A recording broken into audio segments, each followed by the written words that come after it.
Ya pemirsa, selepas jeda berikut, Zilvi Iskandar akan segera memandu perbincangan pertama dalam Bincang Pagi. Sudah ada narasumbernya? Sudah ada, Leo. Terima kasih. Silakan. Pemirsa, saya akan perkenalkan satu narasumber yang sudah hadir di Cafe Bincang Pagi. Selamat pagi, Mas Burhanuddin Muhtadi, pengamat politik. Terima kasih sudah hadir di Bincang Pagi. Selain itu, Mas Burhan, kita juga akan bergabung dengan pakar hukum tata negara. Ada Pak Mahfud MD yang bergabung dari Yogyakarta. Selamat pagi, Pak Mahfud. Selamat pagi Silvi, selamat pagi Mas Burhan. Baik, Pak Mahfud, nanti kita akan sapa lagi. Pemirsa, kami akan jeda terlebih dahulu. Tetaplah bersama kami di Bincang Pagi. Ya, pemirsa, banyak yang mempertanyakan kepada siapa sebetulnya kemarahan Luhut ditujukan pada saat dirinya menggelar konferensi pers pada hari Jumat yang lalu. Kami akan membahasnya pagi ini dalam topik akrobatik di panggung etik, basa-basi bongkar konspirasi. Tetapi sebelum itu kita simak dulu informasi berikut ini.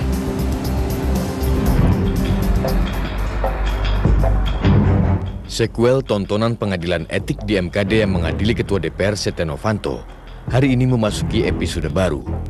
Setelah memberikan panggung tertutup di sidang etik bagi Setia Novanto, para pengadil etik wakil rakyat di MKD akan mendengarkan keterangan dari Menko Polhukam Luhut Binsar Panjaitan hari ini.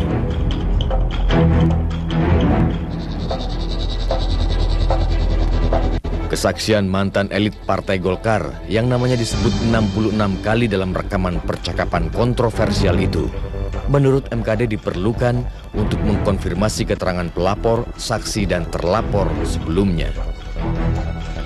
Selain itu, Luhut Panjaitan pun sebelumnya mengakui kedekatannya dengan Setia Novanto dan Riza Khalid. Saya pernah ketemu Reza, itu teman lama saya. Tidak ada yang salah saya lakukan, dan saya tidak tahu dia ada bahwa demikian. Dan saya pikir saya punya hak untuk berteman pada siapa saja. Dan saya juga berteman dengan saudara Novanto. Dan dia sebagai ketua DPR, kami bekerja sama dengan baik, sehingga dengan demikian hubungan parlemen dengan pemerintah itu bisa berjalan dengan baik. Selain Luhut Panjaitan, pengusaha minyak Riza Khalid pun direncanakan dihadirkan dalam sidang etik hari ini. Alasannya, selain Setia Novanto sebagai salah satu pemain kunci dalam skandal Papa Minta Saham, keterangan Riza Khalid pun menjadi penting, baik di sidang etik maupun bagi tim penyelidik Kejaksaan Agung.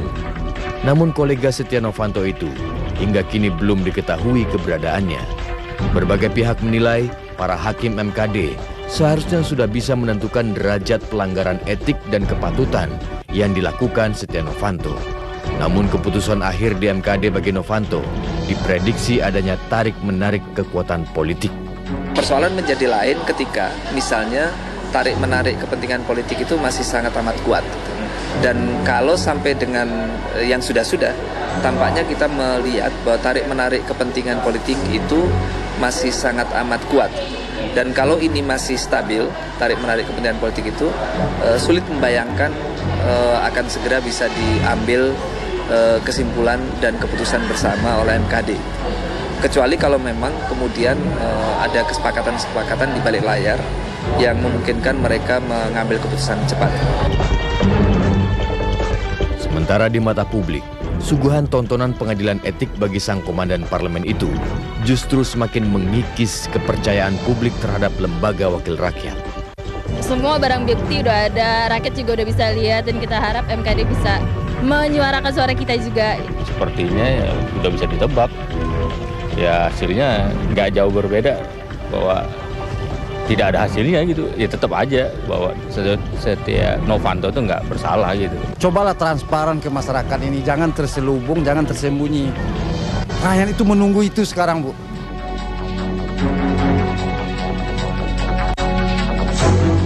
Selain beragam ekspresi kemarahan dan kegeraman seperti demo, membakar foto Setia Novanto, atau aksi teatrikal diluapkan publik atas tontonan yang disuguhkan di pengadilan etik MKD, puisi berjudul "Maafkan Aku Meludah ke Arah Wajahmu Yang Mulia" adalah bentuk luapan kekecewaan sosiolog Universitas Indonesia, Imam Prasojo.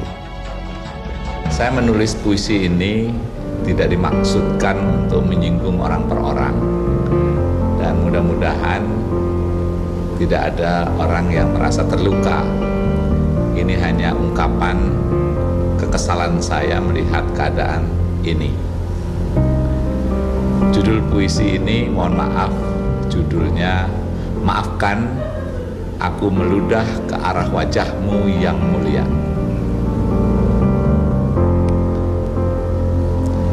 Tidakkah kita melihat sebuah kebobrokan moral kasat mata diperagakan? Integritas begitu unggul bersinar bersanding dengan gelapnya kepalsuan.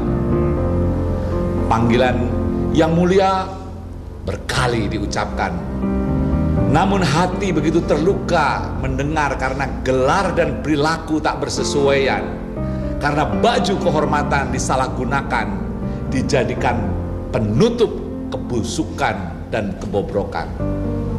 200 juta pasang mata melihat tenggorokan begitu kering terjerat, tak mampu menelan ludah, melihat kemunafikan di puncak kebejatan.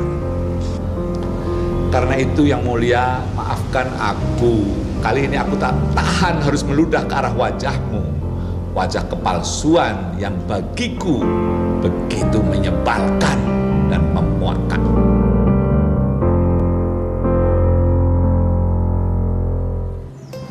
Ya, pemirsa, kami akan langsung membahas topik perbincangan pada pagi hari ini. Saya akan panggilkan lagi satu narasumber yang sudah hadir di Cafe Bincang Pagi, Pak Taufikul Hadi. Silakan Pak Taufik bergabung di sini bersama dengan Mas Burhan. Pagi Pak Taufik. Baik, kita sama-sama akan membahas soal akrobatik di panggung etik ini. Saya akan ke Mas Burhanuddin terlebih dahulu. Kita akan membahas lebih lanjut soal konferensi pers. Sebagai pengamat, Mas Burhan, apa rasanya ketika Pak Luhut berkata, saya bisa bikin pengamat repot? Gini, kalau ini bukan personal ya, atau bukan terkait dengan para pengamat lain yang sebelumnya mungkin menyatakan kritik dan mengungkapkan spekulasi terkait dengan Pak Luhut, Panjaitan, dengan Pak Riza maupun Pak Setia. Tapi poin yang ingin saya angkat adalah bagaimanapun Pak Luhut kan terusik dengan pemberitaan, spekulasi yang berkembang yang mengaitkan dirinya. Nah, kalau kita lihat press conference kemarin, keterusikan itu tidak disasar secara langsung sumbernya oleh Pak Luhut. Maksudnya salah sasaran? Iya, salah alamat kemarahan itu ditujukan ke pengamat. Menurut saya akan jauh lebih bagus jika Pak Luhut menyampaikan kekesalan atas Pak Riza dan Pak Setia Novanto yang mencatut namanya 66 kali. Jadi sumber gosip, sumber spekulasi terkait dengan dirinya, terkait dengan Pak Luhut itu Riza, Pak Setia Novanto, bukan para pengamat itu. Tapi nyatanya justru ke pengamat. Jadi makanya saya sebut tadi, kemarahannya itu salah alamat dan justru mempertebal spekulasi dan gosip yang mengaitkan Pak Luhut dengan Pak Riza dan Pak Setia. Kita akan dengarkan ya bagaimana selengkapnya keterangan Luhut Binsar Panjaitan yang menyinggung soal pengamat. Mau bisa lihat di TV di mana itu, silakan aja ngomong itu. Pengamat atau siapa itu yang silakan.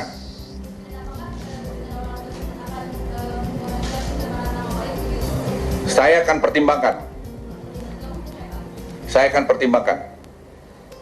Emangnya dia saja yang bisa bikin orang lain repot. Saya juga bisa bikin dia repot. Ingat, ada batas gerak maju kesabaran orang. Jadi tadi pertanyaan Anda, kenapa saya tidak bereaksi? Saya terus terang, saya masih melihat batas gerak majunya sampai di mana. Tapi kalau sudah keterlaluan, saya pengen tahu dia sampai di mana. Gimana itu, Mas Burhan? Emang selama ini pengamat membuat Pak Luhut repot? Saya kira tidak ya. Sebenarnya ini refleksi dari pertarungan elit yang kemudian pengamat menjadi sasaran karena memang secara politis tidak punya backup. Jadi saya terus terang merasa bahwa apa yang disampaikan Pak Luhut kemarin justru secara komunikasi politik merugikan dirinya sendiri. Jadi tidak secara langsung menyasar sumber masalah, yaitu terkait dengan Reza, Khalid, dan Setia Novanto yang mencatut namanya, tapi justru memperlebar masalah. Kemudian yang kedua yang ingin saya sampaikan, ada kehadiran 3 anggota MKD yang secara peraturan DPR nomor 1 tahun 2015 pasal 11 tentang kode etik itu juga dianggap menunjukkan adanya favorability karena hadir pada seseorang yang potensial menjadi saksi, apalagi Pak Luhut diundang oleh MKD pada sidang hari ini.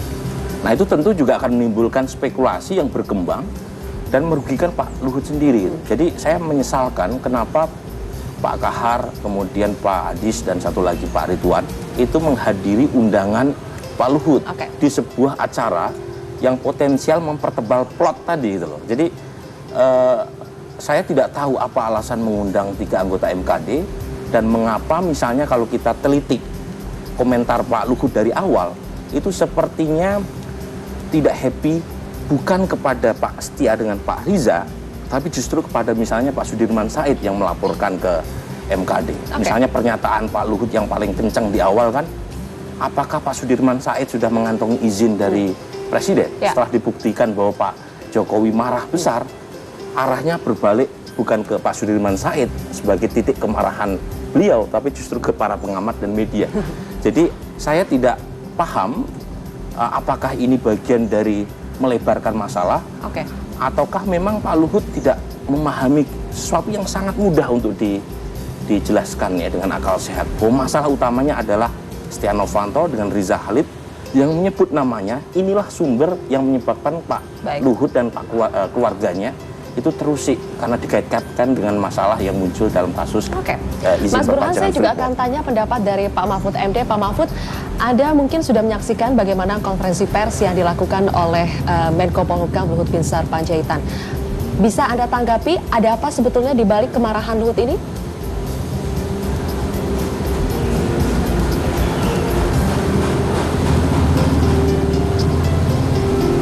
Anda dengar suaranya, Silvi? Baik, nanti kami akan perbaiki sambungan dengan Pak Mahfud MD. Pemirsa, saya ke Mas Taufik terlebih dahulu. Mas Taufik, kalau yang Anda lihat Pak Luhut ini marah ke siapa? Menurut saya marah kepada sebuah situasi yang menurut saya dia tidak memperkirakan. Dia masih berada di dalam sebuah paradigma kekuasaan lama. Kekuasaan lama? Kekuasaan lama menurut saya. Kalau dia mengancam-ancam, tidak boleh di dalam kekuasaan itu. Di dalam politik, kita ini sekarang masuk di dalam sebuah... Anda merasa pernyataan Pak Luhut yang mengatakan dia bisa membuat pengamat repot itu adalah bentuk ancaman? Itu menurut saya ancaman. Itu adalah verbalis dan jelas. Verbalistik begitu, dan kemudian tertangkap. Menurut saya, itu tidak boleh. Karena apa? Presiden Jokowi itu dipilih itu dalam sebuah sistem demokrasi karena orang percaya kepada demokrasi. Dia tidak boleh mengancam-ancam seperti itu. Kalau memang dia merasa namanya adalah dicatut atau namanya adalah menjadi buruk, maka menurut saya dia harus melakukan klarifikasi. Permintaan dia agar dipanggil oleh MKD sudah benar. Tetapi harus ingat, saya ingin beritahukan bahwa sejauh ini MKD itu tidak menjelaskan apapun tentang seorang namanya Setia Novanto. Pak Setia Novanto itu tidak menjelaskan apakah dia clear di dalam dalam persoalan itu. Apakah dia itu adalah melanggar kode etik atau tidak? Tidak pernah dia jelaskan. Alih menjelaskan hal itu, dia justru lebih berkutat pada persoalan bagaimana sidang dia ditutup. Karena itu menurut saya sekarang dia harus menjelaskan Pak Luhut itu sudah dicatut namanya seperti itu. Bahkan kalau kita tangkap dari pembicaraan dari awal hingga akhir diputar, seakan-akan Pak Luhut di sini adalah sebagai mastermind-nya, bukan hanya sebagai bagian. Semuanya akan beralih kepada dia yang akan meminta, dan kemudian dia akan diminta, dia yang akan mendesain dan sebagainya. Kalau kita tangkap, nah ini harus menjelaskan. Dan yang Anda tangkap itu keluar dari pernyataan Setia Novanto dan Riza Khalid dalam rekaman percakapan, kan? Dalam percakapan tersebut, coba ditangkap. Baik, nanti saya akan tanya kepada Mas Burhan, sebetulnya merasa terancam tidak sih dengan pernyataan dari Pak Luhut tadi? Tapi kita akan jawab setelah jeda berikut, pemirsa. Kami akan kembali sesaat lagi. Silvi, pertama dia terpancing oleh pemberitaan yang luar biasa tentang dirinya menurut saya. Yang kedua, sebenarnya dia terseret oleh kekeliruan MKD di dalam menangani kasus ini. Kan sebelum dia jumpa pers yang mengancam-ngancam itu kan dia mengatakan berkali-kali bahwa dia ingin dipanggil oleh MKD. Tetapi MKD pada waktu itu belum sepakat kan, sehingga dia pada hari Kamis itu bilang kalau sampai hari Jumat tidak diberi jadwal saya ketemu MKD, maka saya akan jumpa pers menjelaskan posisi saya ke publik. Dan Jumat juga belum ada jawabannya, sehingga pada Jumat sore itu dia jumpa pers. Nah itu dia terpancing oleh itu sebenarnya. Lalu yang kedua, jumpa pers itu sendiri sebenarnya sih masalahnya clear gitu ya, tetapi keterlibatan orang MKD dari Golkar yang 3 itu malah merusak citra dia merusak maksud jumpa pers itu yang ingin membersihkan kepada publik, malah mengundang orang MKD. Dan orang MKD-nya kebetulan orang Golkar yang dikenal membela Setia Novanto. Dan Pak Luhut sama sekali memang tidak menyebutkan bahwa Setia Novanto itu salah atau bohong dalam hal itu. Sehingga terkesan ada main mata, ada main mata antara Luhut dengan Golkar dan Setia Novanto. Nah itu, kemudian sebenarnya apa yang dijelaskan oleh Pak Luhut kalau kepada publik itu sudah benar. Tetapi dijelaskan itu nanti kepada MKD tidak ada gunanya sebenarnya, karena ini bukan pengadilan hukum pidana. Pak Luhut itu sebenarnya tidak perlu juga datang, tidak perlu juga dipanggil, karena yang diadili oleh MKD itu adalah Setia Novanto, bukan Luhut. Tetapi kalau Setia Novanto yang di Kejaksaan Agung itu berlanjut, di situ Luhut bisa dimintai keterangan. Oke. Karena berarti kebenaran apakah Luhut dia dalam sidang MKD berkong kali ini tidak diperlukan ya, Pak Mahfud? Menurut saya sama sekali tidak diperlukan dan tidak ada urgensinya. Karena kita tidak mau membuktikan apakah benar ada saham 11%, 9% itu bukan pembuktian di MKD. Itu nanti bukan di kebenaran material yang hendak dibuktikan di MKD. Iya, bukan. Kebenaran material yang dibuktikan di MKD itu sebenarnya sudah selesai. Tanpa Riza Khalid pun hadir itu sudah selesai. Karena apa? Tujuannya membuktikan Novanto itu sudah melanggar, satu, ketemu pengusaha, lalu berbicara di luar tugasnya, menyerobot tugas pemerintah. Yang ketiga, mengolok-olok pejabat, mengolok-olok presiden, mengolok-olok Pak Luhut dan sebagainya. Tapi itu bisa disimpulkan oleh MKD sendiri, tidak perlu Pak Luhut. Nanti Pak Luhut itu sangat diperlukan keterangannya di dalam proses hukum. Oke, Silvi. Satu yang ingin saya tanyakan Pak Mahfud, Pak Luhut ini kan menyebut, dia mengatakan pengamat ini sebagai bagian dari pihak yang selama ini sering berkomentar ke media soal dirinya juga dalam kasus Papa Minta Saham. Pak Luhut menyebutkan bahwa dia bisa saja membuat pengamat ini kerepotan. Bagaimana tanggapan Anda? Ya, saya kira itu ekspresi dari sikap yang terlalu emosional ya. Karena kan pengamat sebenarnya agak imbang, tinggal Anda mau melihat pengamat yang dari mana dan siapa. Pengamat juga memang ada yang ini belum ada kaitannya dengan Pak Luhut gitu. Banyak pengamat yang begitu, termasuk saya, kaitannya nanti di proses hukum pidananya gitu. Jadi tidak semua pengamat juga, tetapi memang dia pada waktu itu tampak sangat resah gitu, ingin membela diri, ingin menunjukkan posisi dirinya kepada publik dan tidak punya forum gitu, sehingga tampak emosional seperti itu. Tapi Anda merasa Luhut ini salah sasaran tidak? Ya. Anda merasa Luhut salah sasaran tidak? Saya kira tidak. Artinya Luhut salah sasaran bahwa yang ditembak pengamat dan kemudian media massa tertentu, saya kira tidak salah dari sudut kalau kita mau memahami posisi dia. Tetapi bahwa pengamat juga tidak salah menyorot dia, karena apa? Karena memang faktanya ada pembicaraan Setia Novanto dan Riza Khalid dan Ma'ruf itu yang menyebut-nyebut dia di dalam, nampaknya memang posisi sentral. Yang bisa mengatur presiden itu adalah 3 orang, dan 3 orang itu yang paling utama Luhut, kan gitu.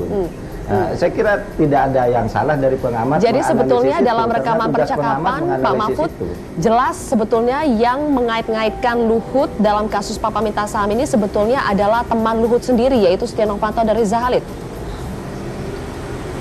Oh iya, kalau itu jelas bahwa bukan pengamat yang mulai kan, dari awal Novanto sudah mengatakan bisa mengatur presiden.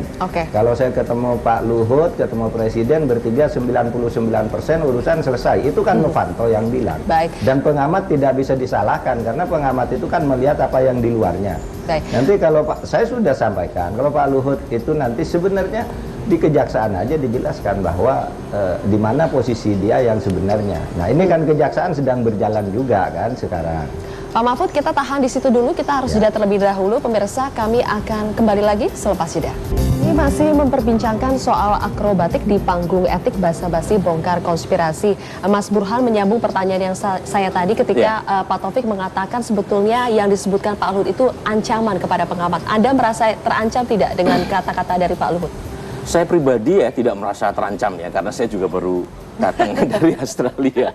Jadi saya tidak merasa secara pribadi jadi sasaran tembak Pak Bagi Luhut. pengamat secara umum? Tetapi secara umum saya melihat apa yang disampaikan Pak Luhut, terutama penggunaan bahasa saya tentara, saya barusan reuni dengan pasukan saya dari tim-tim, saya tidak berani, tidak takut mati dan seterusnya.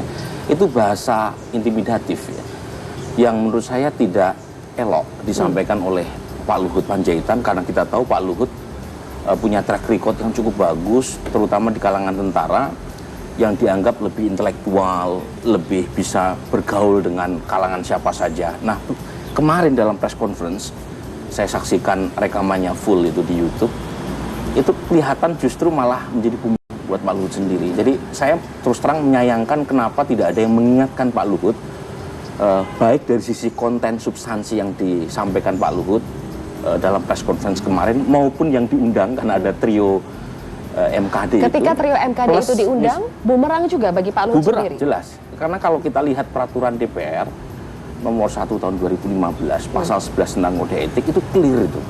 Nggak boleh MKD dalam hal ini itu mengundang pihak yang potensial punya konflik kepentingan dengan perkara yang disidang di MKD. Nah, dalam hal ini Pak Luhut mengundang MKD yang kebetulan ketiga-tiganya itu punya semacam persepsi sebagai aktor antagonis dalam sidang MKD. Nah, ini justru menjadi bumerang. Lagi-lagi saya heran kenapa tidak ada yang mengingatkan soal style, bagaimana gaya komunikasi, substansi yang disampaikan, termasuk yang diundang. Karena dari 3 aspek yang tadi saya sampaikan, semuanya justru menjadi blunder buat Pak Luhut. Pak Taufik, hari ini Pak Luhut akan dipanggil di MKD. Menurut Anda seberapa penting sebetulnya keterangan Luhut di sidang MKD? Saya merasa bahwa penting bagi Pak Luhut. Karena azas ini keadilan. Jadi seseorang memiliki kesempatan untuk menjelaskan posisinya. Itu sudah digunakan. Tetapi di dalam konteks Pak Setia Novanto, saya setuju apa yang disampaikan oleh Pak Mahfud tadi. Sebenarnya tidak, karena ini sudah selesai. Masyarakat dalam juga. Kasus pelanggaran etik Novanto, sebetulnya keterangan Luhut tidak diperlukan. Karena yang menjadi persoalan adalah kan Pak Setia Novanto. Dan didukung oleh A Kick of Perfect White Coffee. Coba deh, Top White Coffee yang sebenarnya. Kembali lagi bersama kami di Bincang Pagi, pemirsa. Kita sudah sampai di segmen terakhir. Saya akan kembali menyapa Pak Mahfud. Pak Mahfud, tanggal 18 ini sudah memasuki masa reses anggota DPR. Jika Riza Khalid lagi-lagi tidak muncul setelah dipanggil berkali-kali oleh MKD, apakah MKD harus memutuskan tanpa mendengarkan keterangan dari Riza Khalid? Ya, Silvi, menurut saya sebenarnya urusan perkara ini, yaitu teradunya Setia Novanto, itu sudah bisa diputuskan tanpa harus menunggu kehadiran Riza Khalid. Gitu, karena tujuannya cuma itu, dan itu sudah bisa disimpulkan oleh siapapun. Gitu. Ini karena yang akan digali lagi dari Riza Khalid dan sebagainya sudah menyangkut substansi pidananya sebenarnya, bukan pencatutan namanya. Kalau pencatutan namanya dan etikanya oleh Novanto sudah jelas-jelas nggak bisa dibantah oleh siapapun dan tidak dibantah oleh Novanto. Dia hanya mengatakan tidak mau menjawab, itu satu. Lalu yang kedua, kalau memang misalnya Pak Luhut mau dihadirkan hari ini, saya kira satu hal penting perlu diklarifikasi sekalian meskipun tidak ada kaitannya dengan etikanya Novanto, yaitu ketika dia mengatakan bahwa Sudirman Said itu tidak diizinkan oleh Presiden untuk melaporkan ke MKD. Tetapi ternyata Presiden menurut Sudirman Said justru dia bawa aja ke MKD gitu. Nah, ini harus dikelirkan juga agar masyarakat menjadi tahu ini mana masalahnya. Lalu yang ketiga, yang terakhir, Silvi, saya katakan masalah ini sebenarnya untuk etika itu udah selesai. Masalah lain tidak usah diseret-seret oleh MKD, misalnya usaha membentuk pansus, kemudian masalah hukum. Pansus bisa dibentuk tetapi bukan putusan MKD. Itu MKD tidak boleh bicara soal pansus. Nanti DPR sendiri. Pansus hanya bertugas, MKD hanya bertugas memutuskan pelanggaran etik oleh Novanto yang oleh rasa keadilan publik dan rasa common sense gitu ya, common sense publik itu sudah jelas, itu pelanggaran-pelanggaran sudah secara nyata dilakukan oleh Setia Novanto. Baik, jadi seharusnya tidak sulit untuk MKD memutuskan ya? Sama sekali tidak sulit.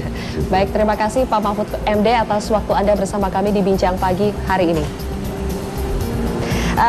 Mas Burhan, terakhir yang ingin saya tanyakan adalah kalau menurut Pak Mahfud tadi sebetulnya persoalan etika sudah selesai. Tetapi apa yang kita lihat sampai saat ini akrobatik di panggung etik ini masih terus saja bergulir. Bagaimana untuk mengakhiri itu sebetulnya?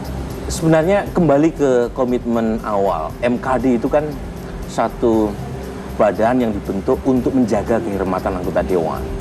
Jadi fungsi MKD adalah menjaga DPR agar kehormatan dewan sebagai representasi politik demokrasi kita itu bisa dijaga dengan kuat. Nah, harusnya mudah sekali buat MKD untuk mengambil keputusan ini. Jadi saya setuju dengan Pak Mahfud, mengapa harus dibikin dramatisasi, mengapa harus dibikin festivalisasi, hal-hal yang justru malah mempertebal kemarahan publik kepada institusi MKD. Dan bukan hanya kepada MKD itu sendiri, tapi juga dewan secara keseluruhan. Jadi kasus ini itu seperti memperburuk citra dewan dan pada ujungnya memperburuk citra demokrasi. Jadi kalau demokrasi mati, saya kira MKD turut berkontribusi ya, atas kemarahan publik yang kemudian ujungnya orang mengaitkan dengan ternyata produk demokrasi tak lebih dari dagang sapi.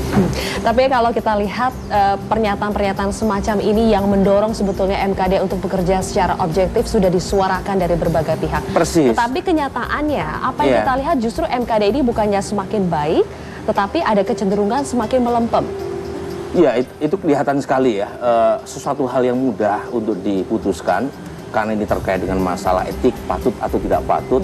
Yang common sense orang juga bisa menganalisanya, bisa memahaminya dengan akal sehat, tapi justru diputar balik dengan akal bulus gitu ya. Jadi yang karena apa? Kepentingan politik? Jelas itu kepentingan politik gitu ya. Jadi ada pertarungan antar elit, pertarungan politik yang sedemikian tajam yang kemudian berimbas pada objektivitas MKD. Suatu hal yang mudah diputuskan, tapi buat MKD justru dibikin susah. Jadi persoalan pokoknya yaitu masalah etik justru dikaburkan. Kita masuk ke isu-isu lain yang sama sekali tidak substantif, yang menurut saya bisa diselesaikan di arena lain, tapi arenanya sendiri justru kedodoran. Jadi ini wajah buruk sebenarnya ya. Sekali lagi Dewan mempertunjukkan kepada publik bahwa DPR yang terhormat dengan institusinya yang seharusnya menjaga kehormatan justru memperburuk kehormatan dirinya sendiri. Pak Taufik, terakhir, apa yang harus dilakukan MKD supaya wajahnya tidak semakin buruk, terutama untuk sidang hari ini? Menurut saya, seperti dinyatakan oleh Pak Akbar Tanjung, ya, Pak Novanto itu sebaiknya di dalam konteks politik sekarang ini untuk kebaikan bersama dan kebaikan partainya juga, dia harus mengundurkan diri. Dan menurut saya itu harus dilakukan oleh MKD. Kalau dia tidak mengundurkan diri, dia harus merekomendasikan sesuatu yang kemudian itu adalah konsekuensinya harus pemecatan atau pengunduran diri. Harus memberikan sanksi berat. Sanksi berat atau sanksi moderat itu, ya. Tidak ada masalah, tapi tidak boleh sanksi ringan. Karena sanksi ringan sudah pernah dulu. Itu tidak ada konsekuensi apapun. Ibaratnya jangan 2 kali kartu kuning gitu ya. Menurut saya seperti itu. Dan itu harus dilakukan. Dan MKD juga harus ingat, karena sekarang ada upaya untuk mengaburkan. Orang mengatakan ini harus ada pansus dan sebagainya. Itu adalah pansus adalah urusan belakangan. Sekarang yang paling penting adalah keputusannya harus dilakukan oleh MKD, harus merekomendasi tertentu terhadap bernama Pak Setia Novanto. Baik, simpel saja. Politik itu soal trust, soal kepercayaan publik. Kalau trust hilang, seharusnya Setia Novanto itu dengan kepala dingin, dengan jiwa besar menyatakan mundur. Kalau misalnya tidak bersedia mundur, ya dimundurkan, kan simpel gitu. Baik, terima kasih banyak Pak Burhanuddin Muhtadi, pengamat politik, dan juga Pak Taufikul Hadi, politikus Partai Nasdem. Nanti kita akan lihat bagaimana jalannya sidang MKD hari ini dengan menghadirkan Menko Polhukam Luhut Panjaitan yang namanya disebut sebanyak 66 kali dalam rekaman percakapan. Apakah sidang nanti akan berjalan sesuai dengan kehendak publik, berjalan dengan objektif, kita akan nantikan.